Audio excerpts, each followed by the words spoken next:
मेरा नाम सिमरन है। मैंने एक गरीब घर में जन्म लिया है। मेरी पढ़ाई लिखाई किसी तरह मम्मी करवा रही थी। वो मेरे लिए बहुत मेहनत करती और बड़े बड़े बंगले में काम करती, जिससे थोड़े ज्यादा पैसे जमा हो जाते। लेकिन जब मैं 16 साल की हो गई तो मेरी माँ मुझे भी अपने साथ काम पर ले जाती। मैं पहले भी कभी कभी मम्मी के साथ बंगले में चली जाती थी, लेकिन काम नहीं करती थी। लेकिन आज जहाँ मैं मेरी मम्मी मुझे लेकर गई थी, वह बंगला कोई और ही था। मैंने माँ से पूछा तो वह कहने लगी कि यहाँ के मालिक अच्छे पैसे दे रहे हैं। मम्मी मुझे अंदर ले गई। मालिक सामने आंगन में बैठे थे। मेरी माँ को देखकर उस आदमी के चेहरे पर एक अजीब सी मुस्कुराहट आ गई। मेरी मम्मी ने उस आदमी से मेरा पहचान करवाया। आदमी ने अजीब नजरों से मुझे सर से पैरों तक बड़ी गौर से देखा। मुझे उसका ऐसा देखना अच्छा नहीं लगा था। मम्मी ने कहा कि आज के बाद से मेरी बेटी भी काम पर आया करेगी। यह सुनकर वो कहने लगे कि यह तो तुमने बहुत अच्छा किया। फिर मेरी मम्मी ने मुझे झाड़ू पकड़ाया और कहने लगी, तुम पूरे बंगले को झाड़ू पोछा लगाओ। इसके बाद किचन साफ कर देना। फिर मैं तुम्हें दूसरा काम बताती हूँ। यह कहकर मम्मी ने अपने मालिक की तरफ देखा और मालिक ने मुस्कुराकर मेरी माँ को कमरे में जाने का इशारा किया। मेरी माँ मालिक के साथ ही कमरे में चली गई और फिर कमरे का दरवाजा बंद हो गया। मैंने एक नज़र झाड़ू पर डाली और दूसरी इस बंगले पर। फिर गहरी सांस भरते हुए पूरे घर का झाड़ू लगाने लगी। मुझे कामकाज की आदत भी नहीं थी, इसलिए मुझे झाड़ू पोछा करने में ही पूरे 1 घंटे लग गए थे और मैं यही काम करके पूरी तरह से थक गई थी। फिर मैं किचन में आई तो पूरा किचन गंदा था। बहुत ज्यादा काम देखकर मेरा रो देने को दिल चाह रहा था। मैं यह सब काम अकेले कैसे कर सकती थी। खैर, मैंने बर्तन धोए, किचन की सफाई की, लेकिन साथ साथ में यह भी सोच रही थी कि मम्मी ने सारे काम तो मुझे ही बता दिए हैं, तो मम्मी कमरे में क्या कर रही हैं। मैं किचन का काम करने के बाद बिल्कुल बेहाल सी हो गई थी। जब मैं बाहर आई तो मालिक का कमरा अभी भी गंदा था। मुझे भूख भी बड़ी तेजी से लग रही थी, इसलिए मैंने मालिक के कमरे का दरवाजा खटखटाया। कुछ देर बाद मम्मी ने कमरे का दरवाजा खोला था। वह पूरी तरह पसीने से भीगी हुई थी। मुझसे कहने लगी कि तुम बाहर बैठो, मैं अभी आती हूँ। यह कहकर मेरी मम्मी ने दरवाजा बंद कर दिया और मेरी माँ के पास तो चादर भी ना थी। लेकिन जब 5 मिनट बाद वह कमरे से निकली तो वैसे ही चादर उनके सर पर लिपटी हुई थी, जैसे वह पहनकर कमरे में गई थी। बाहर आते ही उन्होंने तुरंत ही कमरा बंद कर दिया और मुझे अपने साथ लिए बंगले से बाहर निकल गई। मम्मी की आंखें सूजी हुई थी, जैसे कमरे से रोकर आई हो। मैं यह सोच रही थी कि मम्मी ने बंगले में कोई काम ही नहीं किया। वह तो पूरा दिन मालिक के कमरे में ही रही थी। सारा काम तो मैंने किया था, लेकिन मेरी माँ को देखकर यही लग रहा था कि जैसे वह बहुत थकी हो। न जाने ऐसा क्या काम किया होगा। मेरी माँ घर जाकर सबसे पहले अपने कमरे में चली गई और दरवाजा भी बंद कर लिया। मुझे बड़ी जोर से भूख लग रही थी और खाने को भी कुछ नहीं था। आधे घंटे बाद मेरी माँ अपने कमरे से बाहर आई। मैंने उनसे कहा कि मुझे बहुत ज्यादा भूख लगी है। वह कहने लगी कि तुम जाकर पड़ोस से सब्जी ले आओ, मैं तुम्हारे लिए 2 रोटी बना देती हूँ। मैं पड़ोसन से सब्जी ले आई और इतनी देर में मम्मी मेरे लिए रोटी बना चुकी थी। रात को मम्मी ने पालक पनीर बनाया, जो मुझे बहुत पसंद था और मैंने खूब अच्छे से खाया। मेरी मम्मी ने मेरे लिए सुबह के लिए भी पनीर रख दिया और कहने लगी, कल आकर कुछ बनाना नहीं पड़ेगा। मैं काम पर जाने से पहले ही रोटियां बनाकर रख दूंगी। मैंने कहा, मम्मी, मैं कल तुम्हारे साथ काम पर नहीं जाऊंगी। बहुत बड़ा घर है, मैं वहाँ काम नहीं कर सकती। मेरी माँ कहने लगी कि अब तुम बड़ी हो गई हो, इसलिए अभी से काम की आदत डालो। मेरी उम्र दिन पर दिन बढ़ती जा रही है, ऐसे में मैं अकेले घर का खर्चा नहीं उठा सकती।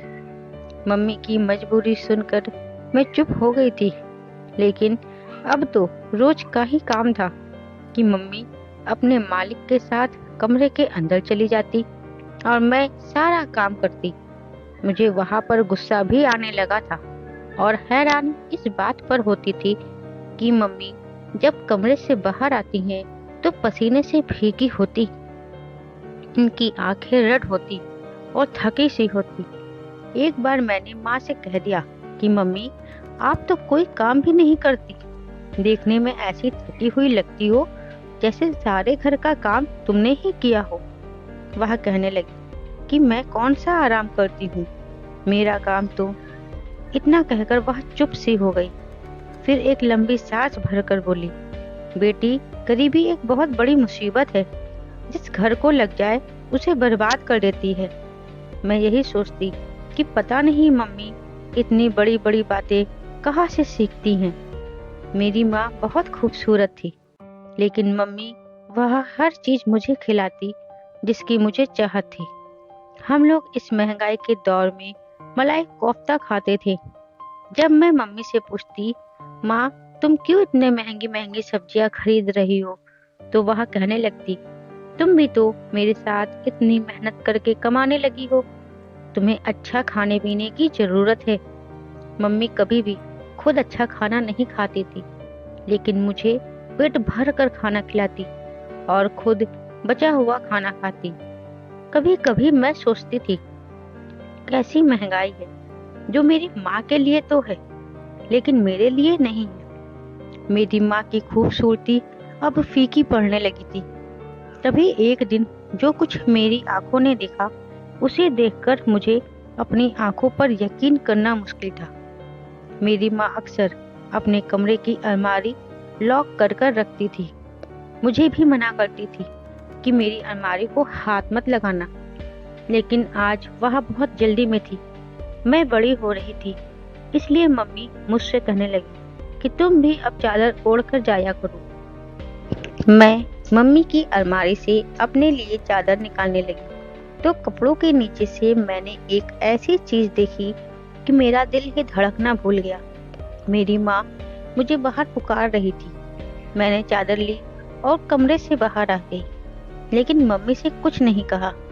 मम्मी आज फिर उस मालिक के कमरे में थी।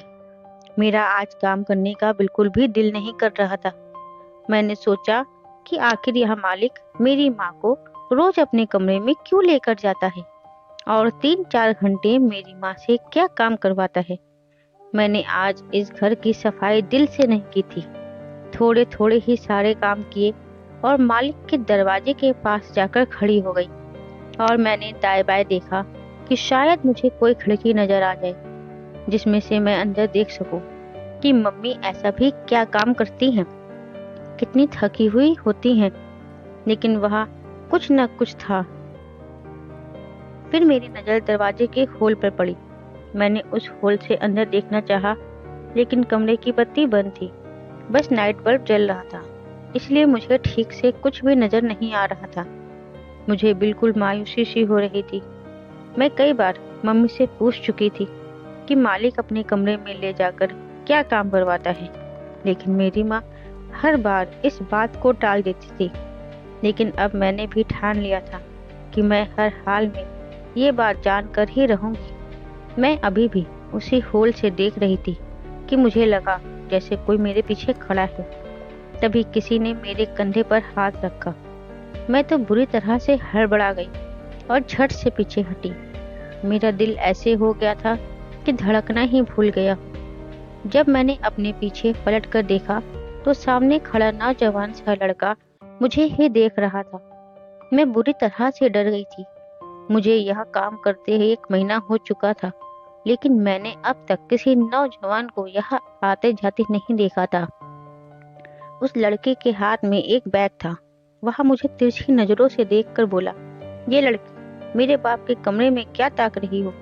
मुझे तो ऐसा लगा जैसे मेरी आवाज ही गले में कहीं फंस गई हो। मैंने उल्टा सीधा बोलना शुरू कर दिया और फिर बोला, कुछ नहीं, मैं वहाँ मेरी मम्मी। मेरे तो कुछ समझ में नहीं आ रहा था कि क्या जवाब दूं। मैं भी चुप हो गई। वह कहने लगा, चोर हो? मैं जल्दी से बोली, बिल्कुल नहीं। मेरे जवाब से मुझे एक नज़र सर से पांव तक देखा और फिर बोला, कौन हो तुम? मैंने कहा, मैं अपनी मम्मी की बेटी हूँ। मेरा दिमाग काम नहीं कर रहा था। मुझे नहीं पता था कि मैं क्या जवाब दे रही हूँ। वह मेरे जवाब पर मुस्कुराने लगा और कहने लगा, सब अपनी मम्मी की बेटियां और बेटे ही होते हैं। मैं भी अपने पापा का ही बेटा हूँ। लेकिन तुम यह बताओ कि इसके अलावा क्या हो? मैंने कहा, मैं इस घर की नौकरानी की बेटी हूँ, यहाँ काम करती हूँ। न जाने क्यों मैं बदहवास थी। मेरी बात सुनकर उसने अपना बैग एक तरफ पटका और सामने बने सोफे पर बैठ गया और अपने पास सामने रखी शीशे की टेबल पर पैर रख दिए। फिर मुझे इशारे से अपने पास बुलाया और कहने लगा, ए लड़की, आओ मेरे जूते उतारो। यह सुनकर मुझे हैरानी हुई, क्योंकि मैं एक नौकरानी की बेटी तो थी, लेकिन ऐसा काम कभी नहीं कर सकती थी। मैंने साफ साफ इनकार कर दिया कि मैं ऐसा काम नहीं करती। मेरी बात सुनकर वह बोला, अच्छा, पापा के कमरे में ताका झाकी करती हो और काम नहीं करती? कान खोल कर बात सुनो मेरी। अगर मैंने तुम्हारी हरकत अपने पापा को बता दी तो वह तुम्हें अभी के अभी नौकरी से निकाल देंगे। यह सुनकर तो मेरे होश खोने लगे थे। मैंने कहा, आप ऐसा कुछ मत कहना, मेरी मम्मी मुझे बहुत मारेंगी।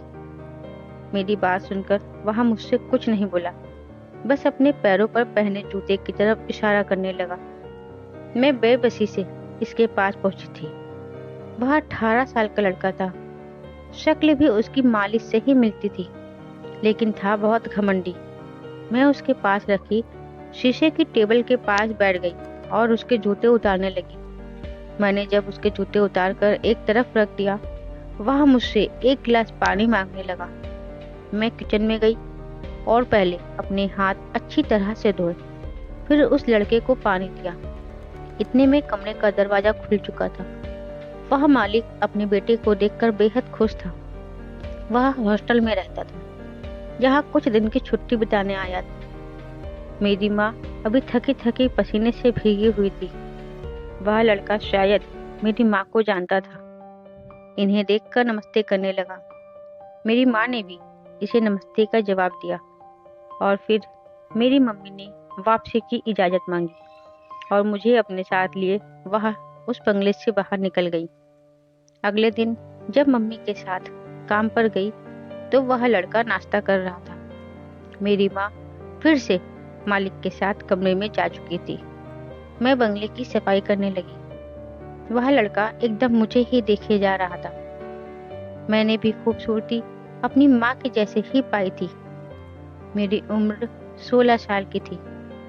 मैं जब उस लड़के के कमरे में सफाई के लिए गई तो वह मेरे पीछे पीछे कमरे में आ गया। मुझे हैरत उस वक्त हुई जब उसने कमरे का दरवाजा बंद किया। मेरा दिल डर के मारे कांप रहा था। वह मुझे बड़ी अजीब सी नजरों से देख रहा था। मेरे पास आ गया। मैं झट से पीछे हटी और कमरे के दरवाजे की तरफ भागी, लेकिन इससे पहले ही वह उस दरवाजे के पास पहुंच गया था। मेरी जान ही निकल गई थी जब उसने कमरे के दरवाजे की कुंडी लगा दी और अपने कदम मेरी तरफ बढ़ाने लगा और कहने लगा कि तुम उस कमरे में झांक कर क्या देखने की कोशिश कर रही थी? मैंने कहा, मुझे बाहर जाना है। आपने दरवाजा क्यों बंद किया है?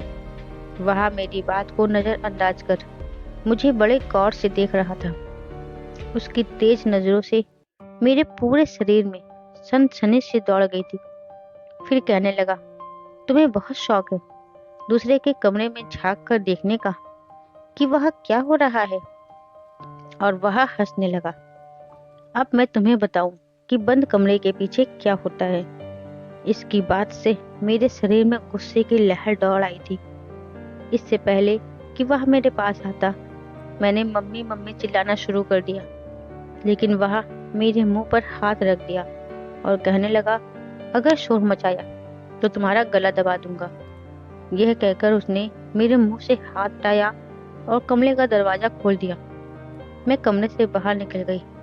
उस लड़के ने अपने कमरे का दरवाजा बहुत तेजी से बंद कर लिया। मैं इस तरह परेशान थी कि रोने लगी। मैं सोच चुकी थी कि अब यहाँ काम करने नहीं आऊंगी। मैंने बाकी का काम रोते हुए किया था। मम्मी जैसे ही मालिक के कमरे से बाहर निकली, मुझे रोता देखकर परेशान हो गई। मुझसे रोने की वजह पूछने लगी। मैं उस वक्त मालिक के सामने कुछ नहीं बोली। मैंने कहा, मेरे सर में बहुत दर्द हो रहा है। मैं पूरे रास्ते रोती रही। मेरी मम्मी मुझे घर के बजाय डॉक्टर के क्लिनिक ले जाने लगी, लेकिन मैंने मना कर दिया। घर जाकर मम्मी के गले लगकर फूट फूट कर रोने लगी और उस लड़के की बातें भी बता दी। मेरी माँ बहुत ज्यादा परेशान हो गई थी। मैंने कहा, मम्मी, मुझे उस बंगले में काम करने के लिए नहीं जाना है। मेरी माँ ने मुझे चुप करवाया और कहा, कल से वहाँ अकेली ही जाया करेगी। अगले दिन मैं घर पर रही थी, लेकिन उस दिन जब मम्मी घर पर आई थी, उसका चेहरा लाल हो गया था। वह बहुत ज्यादा थक गई थी। आते ही चारपाई पर लेट गई। जब मैंने मम्मी को छूकर देखा तो वह बुखार से तप रही थी। मैंने जल्दी से मम्मी को पानी पिलाया, खाना खिलाया, घर पर रखी बुखार की दवा भी दी। रात भर मैं मम्मी का सर दबा रही थी। उसे अभी भी तेज बुखार था। वह नींद में भी हाय हाय कर रही थी। मेरे पास रिश्ते के नाम पर सिर्फ एक मम्मी ही तो थी। अगर उसे भी कुछ हो जाता तो मैं कैसे जी सकती थी। सुबह तक मम्मी का बुखार तो काफी कम हो गया था, लेकिन थकावट बहुत ज्यादा थी। इसके बावजूद वह मालिक के घर जाने को तैयार थी। मैंने माँ से कहा कि आज वह छुट्टी कर ले, लेकिन वो कहने लगी कि बेटी छुट्टी नहीं कर सकती, वरना नौकरी छूट जाएगी। मैंने कहा, तो ठीक है, आज मैं अकेले काम पर चली जाती हूँ। मेरी बात सुनकर मम्मी की रंगत उड़ गई थी। कहने लगी, नहीं, मैं तुम्हें अकेले कभी नहीं भेज सकती। इस बार मम्मी के साथ मैं भी उस बंगले में चली गई, लेकिन मेरी माँ की तबीयत ठीक नहीं थी। वहां पहुंचकर वह बिल्कुल बेहाल सी हो चुकी थी। मैंने उनसे कहा कि आप किनारे बैठ जाएं, मैं सारे काम खुद कर लूंगी। वह जमीन के एक कोने में बैठ गई। उस मालिक का बेटा आज मुझे कहीं भी नजर नहीं आया था। शायद वापस हॉस्टल जा चुका था। मैंने पूरे घर की सफाई की। मम्मी एक कोने में बेहाल सी बैठी थी। जब सारे काम खत्म हो गए तो वह मालिक कहने लगी कि तुम्हारी माँ तो बहुत बीमार है, इसके हिस्से का काम कौन करेगा। यह सुनकर मुझे उस पर गुस्सा आने लगा। मैंने कहा, मेरी माँ बीमार है। वह कहने लगा, मैं कुछ नहीं जानता, मुझे अपना काम पूरा करवाना है। तुम्हारी माँ से नहीं होता तो तुम करो। मैंने हामी भर दी, क्योंकि राज तो मुझे भी जानना था कि वह मालिक घंटों मेरी माँ से क्या काम करवाता है, जो मेरी माँ की अलमारी में हजारों के कई नोट पड़े रहते हैं। लेकिन जैसे ही मैं मालिक के कमरे में जाने लगी, मेरी माँ मुझ पर चिल्लाने लगी। मेरी मम्मी पास में ही थी, इसलिए मेरी और मालिक के बीच की सारी बातें सुन लेती, इसलिए इतनी तेज बुखार में भी बोल पड़ी। फिर बहुत मुश्किल से उठी और मुझे लेकर बाहर आ गई। शाम को मैं अपनी मम्मी को डॉक्टर के पास ले गई। अगले दिन मेरी मम्मी गहरी नींद में सो रही थी। मैं चुपके से घर से बाहर निकल गई। अगले दिन मेरी मम्मी गहरी नींद में सो रही थी। मैं चुपके से घर से बाहर निकल गई। अब तो मैं सोच में पड़ गई थी कि मुझे भी मालूम करना है कि बंद दरवाजे के पीछे का क्या राज है। इसलिए मैं इस बार अकेली हवेली में चली गई थी। वह मालिक मुझे अकेला देखकर मेरी माँ के बारे में पूछने लगा। मैंने कहा, उनकी तबीयत ठीक नहीं है।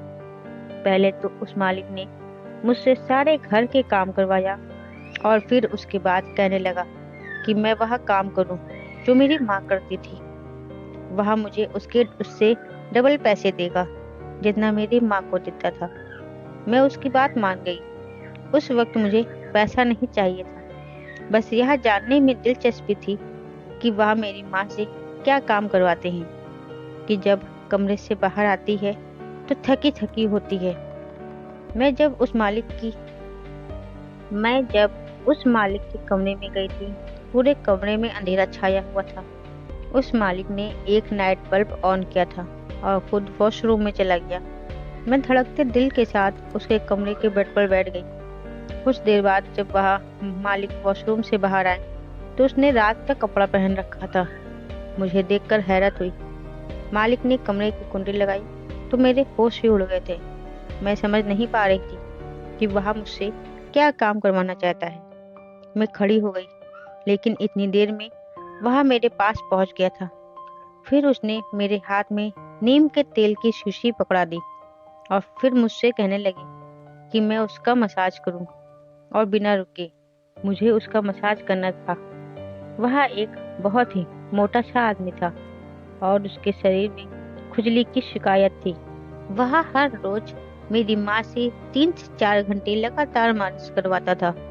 वह कहने लगा कि मैं तुम्हारी माँ को अपनी बहन मानता हूँ और मैं इस बीमारी के बारे में किसी और को नहीं बता सकता, क्योंकि समाज में मेरी बड़ी इज्जत है और अगर किसी को इस बीमारी के बारे में पता चला तो कोई भी मेरे पास बैठना भी नहीं चाहेगा।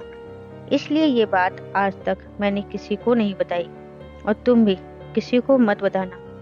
मेरी माँ थकान से बेहाल सी हो जाती थी और कभी कभी थकान के कारण रोने लगती थी। गरीबी भी इंसान को किस तरह हरा देती है।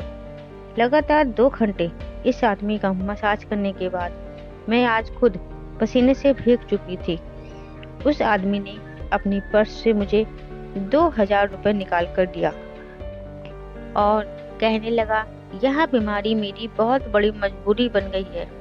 इस तेल में कुछ खास जड़ी बूटियां हैं। इसकी मालिश के बाद ही मैं कुछ ठीक सा महसूस करता हूँ, वरना खुजली से मेरी चीखें निकल जाती हैं।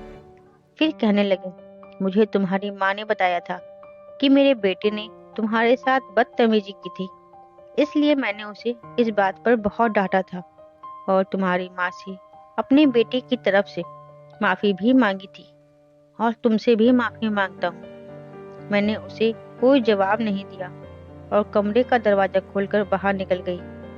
मुझे मेरी माँ के बारे में हर सवाल का जवाब मिल चुका था। मैं कितना भी अपनी माँ की इज्जत करती उतना ही कम था। मेरे लिए वह एक महान औरत थी। ना जाने मैंने क्यों उनकी शराफत को शक की नजर से देखा था। हर बंद दरवाजे के पीछे पाप ही नहीं होते। यह बात अब मुझे अच्छी तरह से समझ में आ गई थी।